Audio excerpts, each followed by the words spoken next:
26 दिन बाद वो हो रहा है जो 500 साल में नहीं हुआ। भव्य राम मंदिर में रामलला की प्राण प्रतिष्ठा होगी। लेकिन आज की चौंकाने वाली खबर अयोध्या से नहीं, दिल्ली से आई।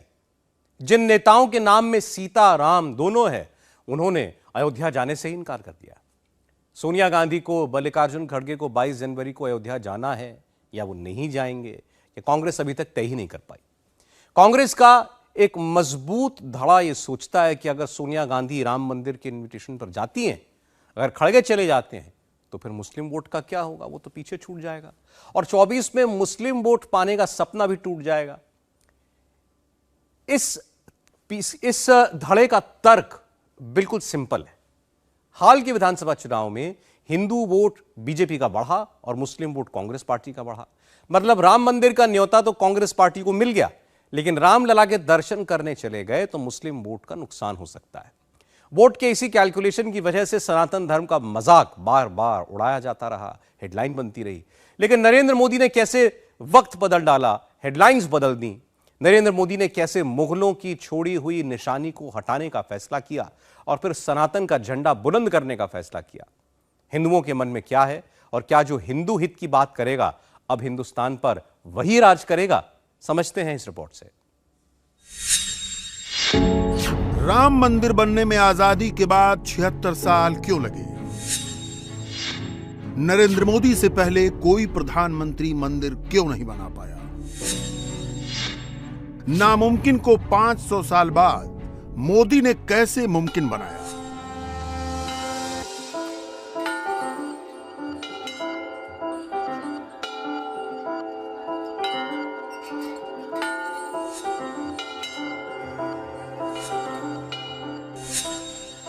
भारत के 80 करोड़ सनातनी अयोध्या की ओर देख रहे हैं। उन्हें एक तस्वीर राम मंदिर की दिखाई दे रही है और दूसरी तस्वीर नरेंद्र मोदी की। इन दोनों तस्वीरों के मायने क्या हैं? 24 में मोदी को 400 प्लस सीट से बम्पर जीत और विरोधियों की सबसे बड़ी हार। 22 जनवरी को नरेंद्र मोदी अयोध्या में राम मंदिर का उद्घाटन करने वाले हैं।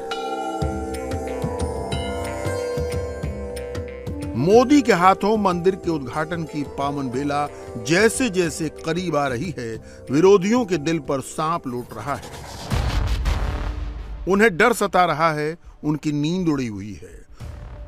चुनाव से पहले बेचैनी चरम पर पहुंच गई है। आप सोच रहे होंगे कि राहुल, अखिलेश, लालू, नीतीश और उद्धव को किस बात का डर है।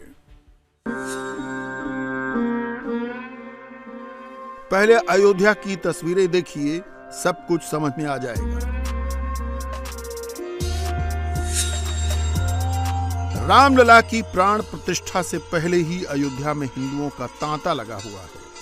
अभी से अयोध्या देश के 80 करोड़ सनातन धर्मावलंबियों का सबसे बड़ा तीर्थ बन चुका है।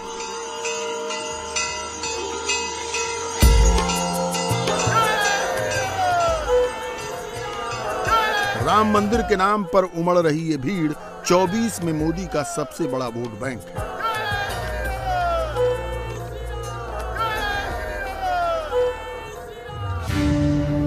विरोधी रोज नई नई स्कीम बनाते हैं और मोदी को हटाने की प्लानिंग करते हैं, लेकिन राम मंदिर की तस्वीरें देखकर कांप जाते हैं, क्योंकि उन्हें डर है 24 से पहले जो हिंदुत्व वोट जात पात के नाम पर उन्हें मिल जाता था, 22 जनवरी के बाद वो पूरी तरह से मोदी की ओर चला जाएगा, क्योंकि उसे राम मंदिर मिल गया जो मोदी से पहले राज करने वाला कोई दूसरा प्रधानमंत्री नहीं दे पाया। जय श्री राम, जय श्री राम, जय श्री राम, जय जय श्री राम, जय श्री राम। लेकिन ये एक दिन, एक साल, एक कार्यकाल में संभव नहीं हुआ। ऐसा होता भी नहीं है। बड़े परिवर्तन के लिए लंबी तैयारी करनी पड़ती है और तैयारी करने के लिए वक्त लगता है। नरेंद्र मोदी देश की जनता से क्या मांग रहे हैं और वक्त।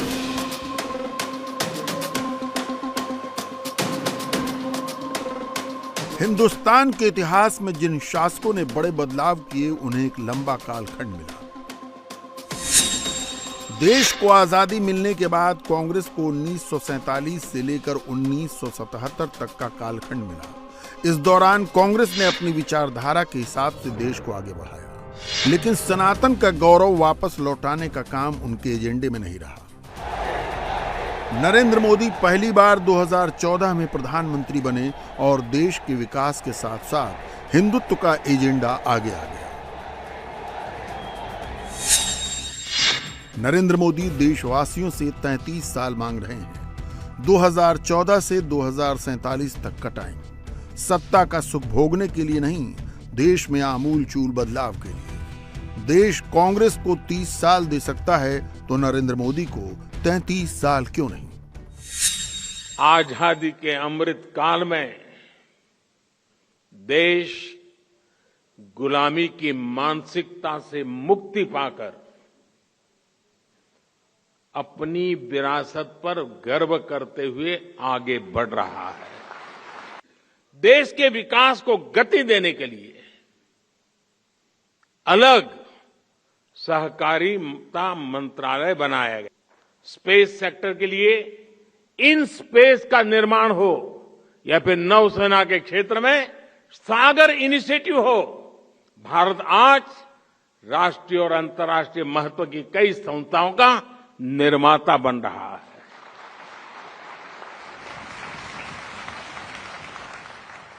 ये संस्थाएं 21वीं सदी के भारत ही नहीं बल्कि 21वीं सदी के विश्व को नई दिशा देने का काम करेगी।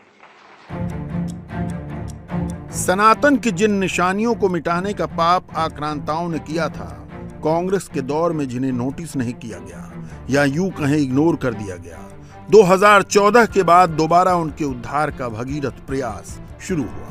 उसका सबसे बड़ा प्रतिफल अयोध्या का राम मंदिर है। पहले राम मंदिर के नाम पर अयोध्या में गोलियां चल जाती थी, सनातन को डराया जाता था, मुंबई में दंगे होते थे, लेकिन अब चारों तरफ जय श्री राम की गूंज है। विरोधी भी अयोध्या में मंदिर दर्शन को लालायित हैं। मैं समझती हूँ कि जो कार्यक्रम हो रहा है अच्छा है, कार्यक्रम हो रहा है और राम जी का जो अस्तित्व है, जो राम जी क्या चाहते हैं, राम जी चाहते हैं कि हम सबके मन में राम बसे।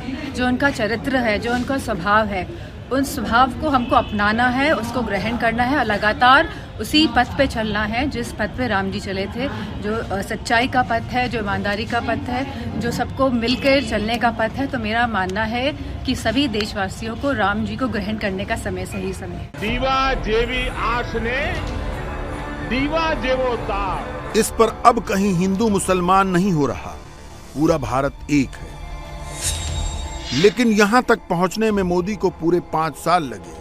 2014 से 2019 के पहले कार्यकाल में मोदी ने मंदिर के रास्ते में आने वाले तमाम हर्डल साफ किए, सनातन का एक मजबूत वोट बैंक तैयार किया। 2019 में दोबारा जीत हासिल की, तब कहीं जाकर 5 अगस्त 2019 को वो शुभ घड़ी आई जब राम मंदिर की आधारशिला रखी गई। अब 22 जनवरी की शुभ घड़ी आने वाली है जब मोदी मंदिर का उद्घाटन करेंगे। हिंदुस्तान में जितना लड़ाई संघर्ष देश की आजादी के लिए हुआ होगा, वैसा ही लड़ाई संघर्ष केवल राम जन्मभूमि का है। केवल यहाँ की जनता, यहाँ के संतों ने लड़ाई लड़ी, घोड़े पर बैठकर लड़ी, तलवार हाथ में लेकर लड़ी, महिलाओं ने लड़ी। कौन सी रानी है वो? जय राजकुमारी। घोड़े पर बैठकर तलवार लेकर लड़ी। क्या जरूरत थी? राजा रानी तो अपने आप वैसी मंदिर बना देते, लेकिन ये मंदिर, उस स्थान, यह स्थान हमारा है, हमारे घर में कैसे घुस गया कोई? राम मंदिर की नींव भले ही 2019 में रखी गई, लेकिन डिजाइन का काम वर्षों पहले शुरू हो गया था। चंद्रकांत सोमपुरा ने राम मंदिर का पहला डिजाइन 3 दशक पहले 1998 में तैयार किया था। उद्योगपति घनश्याम दास बिरला की सलाह पर उन्हें डिजाइन की जिम्मेदारी विश्व हिंदू परिषद के तत्कालीन अध्यक्ष अशोक सिंघल ने दी थी। सोमपुरा का परिवार देश में मंदिर डिजाइनिंग के लिए जाना जाता है। उनके दादा प्रभाकर सोमपुरा ने सोमनाथ मंदिर का डिजाइन तैयार किया था, जो स्वतंत्र भारत का पहला मंदिर था। उन्होंने मंदिर डिजाइन पर 154 किताबें लिखी हैं। सोमपुरा ने राम मंदिर के 3 डिजाइन बनाए थे। 1992 के प्रयागराज कुंभ में इन्हें देश के नामी संतों को दिखाया गया था। संत समिति ने राम मंदिर की जिस डिजाइन को हरी झंडी दी, उसमें एक अष्टकोणीय गर्भगृह, एक शिखर और 2 मंडप शामिल थे। हालांकि बाद में इसमें कुछ और बदलाव किए गए और 2 मंडप की जगह 5 मंडप बनाए गए। अयोध्या का राम मंदिर नागर शैली में बनाया जा रहा है। वैसे देश में मंदिर निर्माण की 16 शैलियां प्रचलित हैं, लेकिन गुजरात, मध्य प्रदेश, छत्तीसगढ़ और उत्तर प्रदेश के सभी मंदिर नागर शैली में ही बनाए गए हैं। राम जन्मभूमि मंदिर के अलावा सोमनाथ मंदिर, स्वामीनारायण मंदिर और अंबाजी मंदिर भी नागर शैली में बनाए गए हैं। दुनिया के तमाम बड़े मंदिरों से अयोध्या का राम मंदिर इसलिए भी भव्य और दिव्य है क्योंकि यहां अष्टकोणीय गर्भगृह बनाया गया है। राम मंदिर का गर्भगृह क्यों अष्टकोणीय है, उसका महत्व भी समझ लीजिए। गर्भगृह का अष्टकोणीय आकार भगवान विष्णु के 8 रूपों का प्रतीक है। किसी मंदिर में अष्टकोणीय गर्भगृह होना टेम्पल डिजाइनिंग की एक दुर्लभ विशेषता है। यह शुद्धता का भी प्रतीक है। राम मंदिर 216 पिलर्स पर बना है। हर पिलर पर अलग अलग देवी देवताओं की 16 मूर्तियां लगेंगी। 33 करोड़ देवी देवताओं के दर्शन हिंदुओं को यहां हो जाएंगे। गर्भगृह में रामलला की मूर्ति प्राण प्रतिष्ठा के बाद इस तरह स्थापित की जाएगी जिससे पूरे मंदिर परिसर में अलौकिक ऊर्जा का संचार होगा। जब कोर्ट का ऑर्डर आया कि भैया नया मंदिर बनना ही है, उस टाइम में तो सिर्फ 2 मंडप थे। इसके बाद में देखा गया कि ये तो एक विश्व का बड़ा से बड़ा मंदिर बनेगा, तो आगे हमने 1 मंडप किया, साइड में 2 मंडप किए, पूरा कॉरिडोर किया। ऐसा करके करीब जो मंदिर था उससे 4 गुना बड़ा कर दिया। 500 साल का संघर्ष के बाद बन रहा है और एक सबकी हिंदुओं की आस्था है कि भाई एक मंदिर ऐसा ही हो कि जो कहीं न हो। तो हमने प्रयत्न ऐसा ही किया है कि बहुत अच्छा बने। अब मूर्ति जो बैठेगी, मूर्ति के नीचे एक पाइप आ रहा है, वो पाइप कॉपर का है। वो शिलान्यास से वो पाइप आता है, वो पाइप सीधा मूर्ति के बॉटम तक जाता है। इसके नीचे पाइप काट दिया जाएगा और इसके ऊपर यंत्र रखा जाएगा, एक विष्णु का यंत्र, और इसके ऊपर मूर्ति रखी जाएगी। तो जो नीचे से तीनों का एक जो वाइब्रेशन है वो मूर्ति वो कॉपर के थ्रू आएगा और चारों तरफ फैलेगा। सोमपुरा बताते हैं कि 1990 से 2014 आते आते वो हताश हो चुके थे। मंदिर के काम के लिए जो फंड जोड़ा गया था वो भी खत्म होने के कगार पर था। लेकिन 14 में मोदी के प्रधानमंत्री बनने के बाद मंदिर निर्माण से जुड़े मुद्दे में तेजी आई और अब वो मूर्त रूप ले चुका है। मगर जब मोदी जी आए और ये कुछ चला कि भाई चलो कोर्ट का डिसीजन जो आया है इस हिसाब से चल रहा है, तो कोर्ट ने जो डिसीजन दिया कि भाई 6/3 की खटिया में जो जन्म हुआ है वहीं पे मंदिर बनेगा, तो फिर खूब उमंग में आ गए लोग और वहाँ बनने के लिए छोटा वैसे जैसे मैंने कहा काफी बड़ा मंदिर बन गया। लेकिन देश में हिंदुत्व की प्रतिष्ठा को स्थापित करने के लिए अभी कई काम बाकी हैं। इनमें मथुरा में नंदलला का वैसा ही भव्य मंदिर निर्माण शामिल है जैसे अयोध्या में रामलला का हुआ है। लेकिन ये तब होगा जब मोदी और मजबूत होंगे। रामलला का भव्य मंदिर बनाने वालों को राजकाज का लंबा वक्त मिलेगा। इसीलिए मोदी 2047 की बात कर रहे हैं। 2047 में जब भारत की आजादी के 100 साल पूरे हों, तब कोई हिंदू इस बात के लिए आह न भरे कि हमारे इष्ट गुलामी की मुक्ति से छुटकारा पाने के लिए तड़प रहे हैं। मोदी इसीलिए सनातन धर्मावलंबियों को जगा रहे हैं। ये लोग मिलकर अब उस सनातन को खंड खंड करना चाहते हैं। सनातन को मिटाकर ये देश को फिर 1000 साल की गुलामी में धकेलना चाहते हैं। लेकिन हमें मिलकर ऐसी ताकतों को रोकना है। मोदी के मथुरा वाले दांव और 2047 वाले गणित से विरोधी चौकन्ने हो गए। भगवा खेमा छोड़ राम विरोधी कुनबा पकड़ने वाले उद्धव भी अचानक जय यादव जय माधव के नारे लगा रहे हैं। जय यादव जय माधव। खुद को कृष्ण भक्त बनाकर पेश कर रहे हैं। दरअसल उन्हें डर 24 का नहीं है, उन्हें अगले 24 साल का है।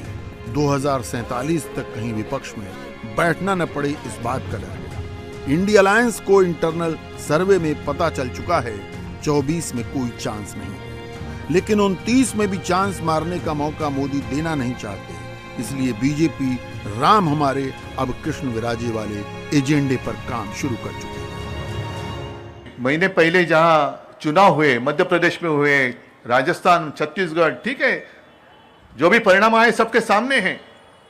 लेकिन खास कर मध्य प्रदेश में कहा गया, हमारे केंद्र के गृह मंत्री जी ने कहा कि अगर आप हमें वोट करेंगे तो हम आपको रामलला का जो दर्शन है वो फ्री में करवा देंगे।